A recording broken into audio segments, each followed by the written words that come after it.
Olá, aqui é o Tio do Papelão, trazendo mais um vídeo de contos de terror.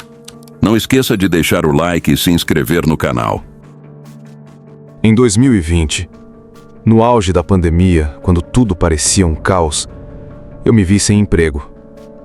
Tinha acabado de ser demitido do varejo e precisava encontrar uma forma rápida de ganhar dinheiro. Foi assim que comecei a trabalhar como motorista de aplicativo.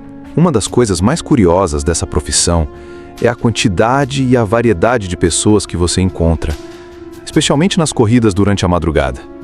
Já levei passageiros bêbados, outros com conversas estranhas, mas nada se compara ao que aconteceu numa sexta-feira de outubro. Passava um pouco da meia-noite quando deixei um passageiro em um hotel na região metropolitana de Salvador. Logo depois, o aplicativo tocou novamente. A corrida era para buscar alguém em frente a um boliche, que ficava dentro de um shopping conhecido. O nome no pedido era Diego. Aceitei e fui até lá. A área estava praticamente deserta, iluminada apenas por algumas luzes fracas no estacionamento. O boliche parecia fechado. Debaixo de uma dessas luzes, vi um homem alto, por volta de 1,88 m, vestindo moletom cinza e calça jeans. Ele estava parado, com as mãos no bolso e a cabeça baixa, como se encarasse os próprios pés.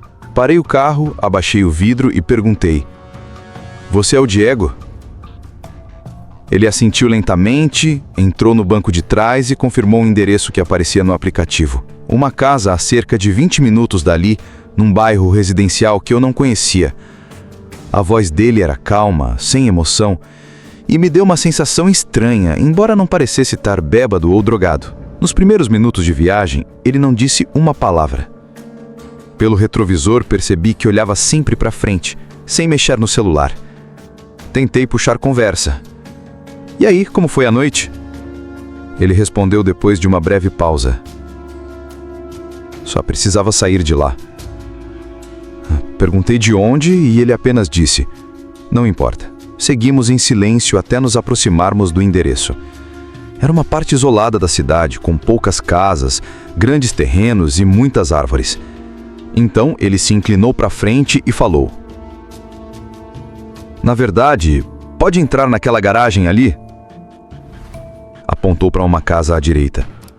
O lugar estava completamente escuro, sem luzes acesas, com mato alto e pintura descascada. Não havia carros estacionados. Perguntei se era a casa dele e ele respondeu: "Só pare." Obedeci e estacionei. Ele ficou olhando para a porta por alguns segundos e disse: "Espere aqui." Saiu do carro e caminhou para o lado da casa, desaparecendo na escuridão. Fiquei esperando por uns 2 minutos, mas meu instinto gritava que algo não estava certo. Finalizei a corrida no aplicativo e comecei a manobrar para sair. Foi então que o vi voltando rapidamente. As mãos estavam vazias, mas seu olhar era estranho. Parecia nervoso ou animado demais. Entrou no carro e disse: "Me leva para outro lugar." Perguntei qual era o destino e ele respondeu: "Só dirija, eu te digo no caminho." Eu expliquei que precisava que ele colocasse um endereço no aplicativo. Ele não respondeu imediatamente, apenas ficou me olhando pelo espelho retrovisor. Repeti que sem o endereço não poderia seguir. Depois de alguns segundos ele disse: "Me leva para onde você me pegou." Não discuti. Dirigi de volta para o shopping em um silêncio pesado, sentindo o olhar dele fixo na parte de trás da minha cabeça. Em um momento tentei quebrar o clima. "Noite difícil, hein?" Ele respondeu: "Pode-se dizer que sim." Perguntei se estava tudo bem e ele disse: "Ainda não." Quando chegamos, estacionei no mesmo ponto onde o encontrei. Antes de sair, ele se inclinou e perguntou: "Você já se perguntou como vai morrer?" Sorri sem jeito e respondi que não era algo em que pensava muito. Ele não riu, apenas disse: "Eu penso nisso o tempo todo."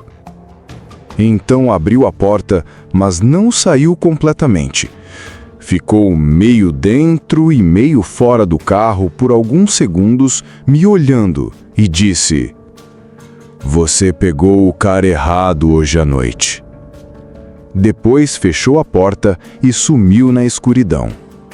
Fiquei parado, tentando processar aquilo até decidir ir para casa. Ao chegar, verifiquei os detalhes da corrida e notei algo perturbador.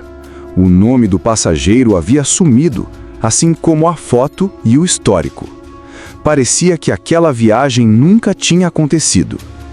Entrei em contato com o suporte, mas disseram que os dados estavam indisponíveis e que isso poderia acontecer se o aplicativo travasse ou se o passageiro cancelasse no meio. Mas eu sei o que vi. Sei que aquele homem entrou e saiu do meu carro. Sei o que ele me disse. Nunca mais o vi.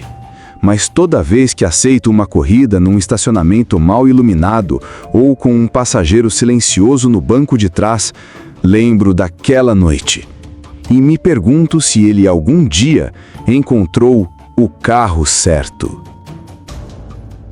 Em 2021, eu trabalhava como motorista de aplicativo em tempo integral. Moro em uma cidade turística e no verão as corridas rendem bem para quem mantém uma rotina consistente. Sempre preferi trabalhar à noite, menos trânsito, mais tranquilidade e, às vezes, boas gorjetas de passageiros voltando dos bares.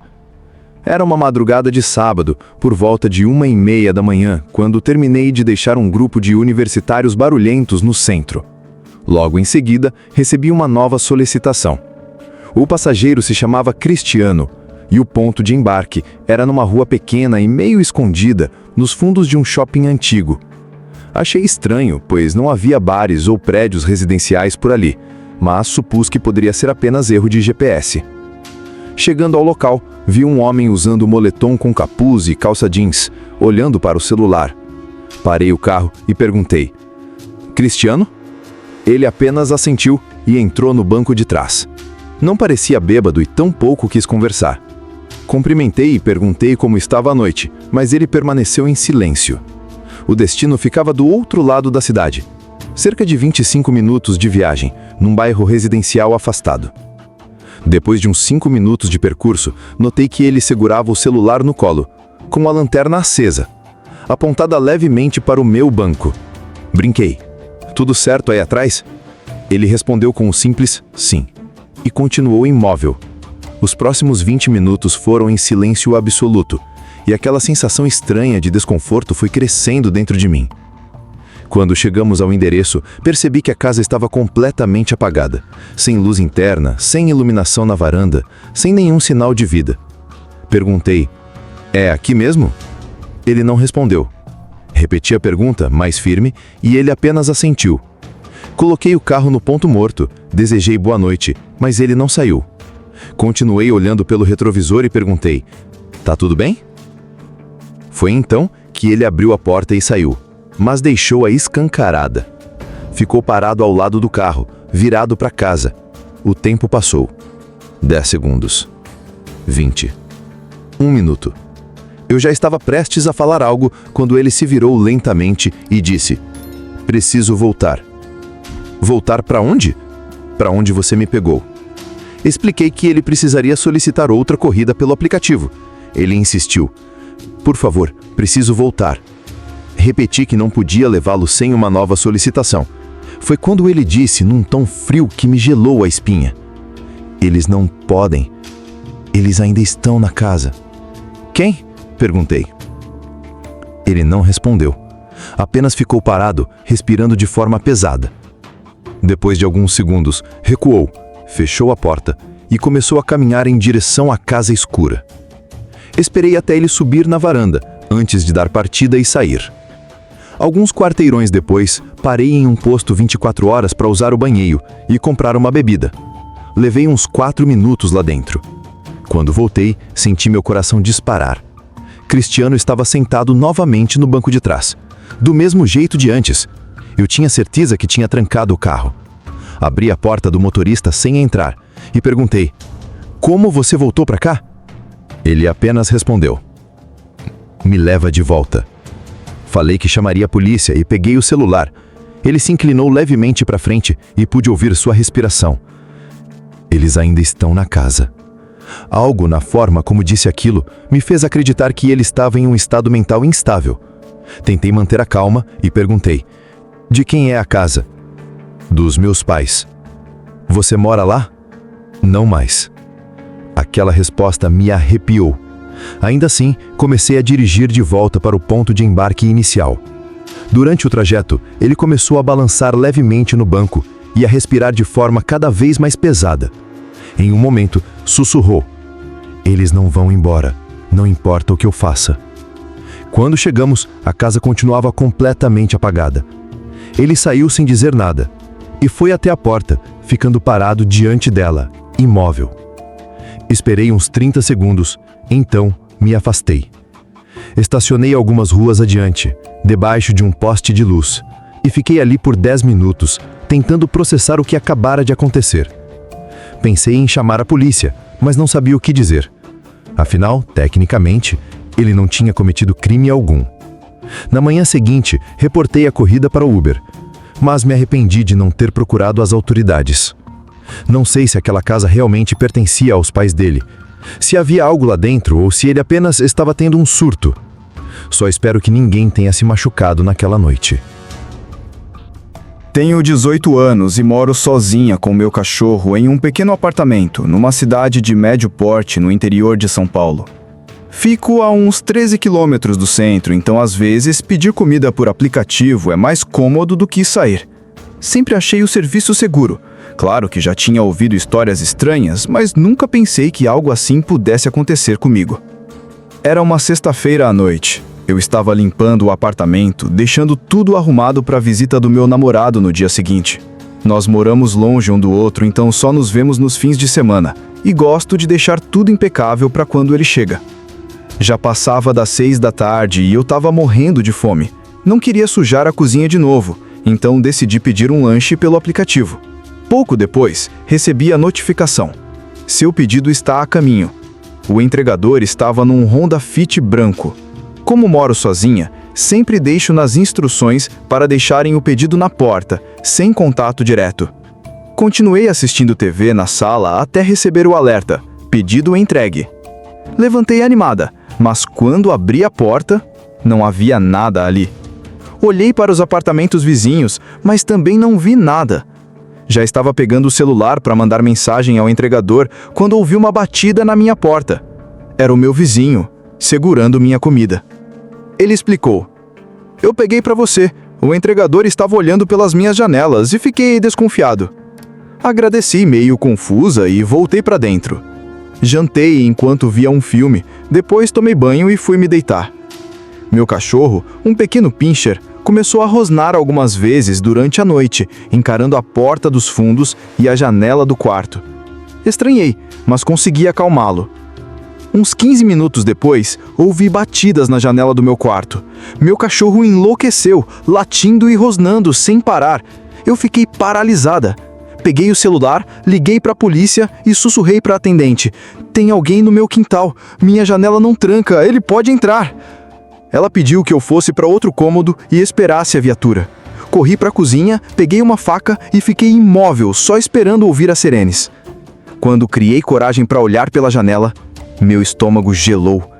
O carro do entregador estava estacionado no terreno baldio, ao lado do prédio, exatamente de frente para o meu apartamento. A polícia chegou pouco depois. Um dos policiais foi verificar o quintal e encontrou pegadas na lama logo abaixo da janela do meu quarto. Outro foi até o carro, mas o entregador não estava lá. Enquanto conversávamos, meu vizinho se aproximou e contou aos policiais o que aconteceu mais cedo, quando ele pegou minha comida. Ele até me convidou para dormir no apartamento dele aquela noite, mas recusei. Quando a polícia foi embora, achei que estava tudo resolvido.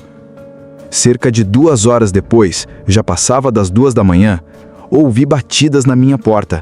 Era a policial com a que eu havia falado antes. Ela explicou que eles tinham ficado de vigia, escondidos perto do prédio. E o homem voltou. Ele estava andando em frente à minha porta, aparentemente tentando encontrar uma forma de entrar.